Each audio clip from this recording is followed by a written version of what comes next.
Hello, my name is Callaghan and I'm a children's author, and I am the creator and writer of a series of books called Shinoy and the Chaos Crew. Now, there are 24 books in this series.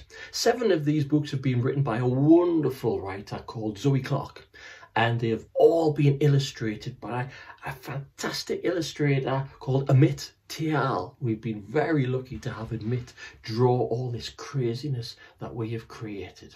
So it's Shinoy and the Chaos Crew. These stories are about a boy called Shinoy whose favourite TV programme is the Chaos Crew. Now, that's a normal situation, but this isn't a normal situation because Shinoy has an app on his phone which usually allows him access to watch snippets of his favourite TV programme or gain access to or gain information about the Chaos Crew.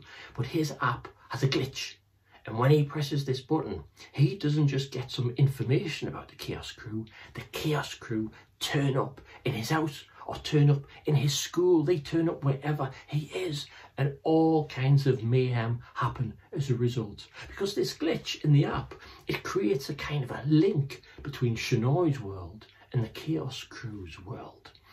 And because of that, strange things start happening. Just to give you some examples there's a purple haze, you can see there, something strange happening. There's a bit of a purpliness to Shinoy there. Baffling books, there's something mysterious that's happening inside the books in the school library. Dubious deliveries, there's a strange delivery has come to Shinoy's house which is causing trouble. What could it be? Because the Chaos Crew's biggest enemy is somebody called Snare, who's a very evil, artificially intelligent robot, and he's always causing kind of chaos. I'll read maybe just a little bit of one of my favourite stories there, Risky Rescue. To give you a little example of how these stories start. And there's a picture by the wonderful Amit Tial, just with Shinoy and his dad there, sitting on a sofa there, enjoying an evening. So it starts. "Is there anything on the telly?" asked Dad, stretching out on the sofa. Shinoy shrugged and rested his feet on Dad's lap. Mum and Myra's Shinoy's sister, had gone away for the weekend, and they were home alone. "Do you want to do something?" asked Dad. "Or nothing?" Shinoy didn't give it much thought. "Nothing." "Shall we order a takeaway later?" "Good plan," said Shinoy. Just then, Shinoy's phone, which was on the coffee table, buzzed. He was tempted to ignore it, but it glowed, and then it floated. "It's never done that before," said Shinoy. "Maybe it's installing an update." They both reached out and tilted the screen towards them. It said, "Call to action, Shinoy." Shooting each other a worried glance, Shinoy and Dad fizzled away from the sofa. So that's how this story starts, as a little sneaky little glimpse there, what happens next there as well.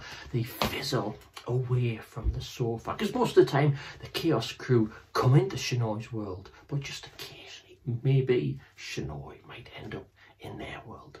Now, this has been so much fun to write. It's been a huge team effort getting all these stories written. And because these stories are a lot about weird things, strange things that happen, things happen to gravity, strange things happen to weather systems, that has prompted other questions. And there's a whole new series of non-fiction books coming out very soon as well. And they address these questions. What if gravity was to do this? What if the weather was to do all that? So we've got some fantastic non-fiction stories coming out as well, based on the characters and using the characters to talk about these situations. And also, I have just finished writing a series of graphic novels, short graphic novels involving Shinoy and the Chaos Crew. Because we've got such a fantastic illustrator there, it would be a shame not to put this into graphic novel form, and they have been so much fun to write.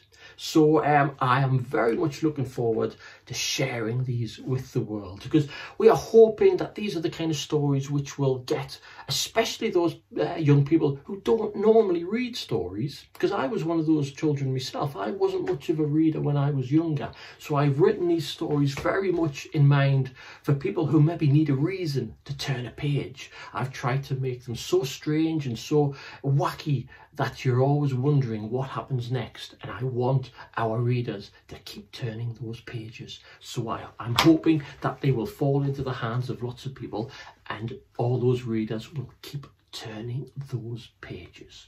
So I have certainly enjoyed writing them, and I very much hope lots of people are going to enjoy reading them. Thank you very much.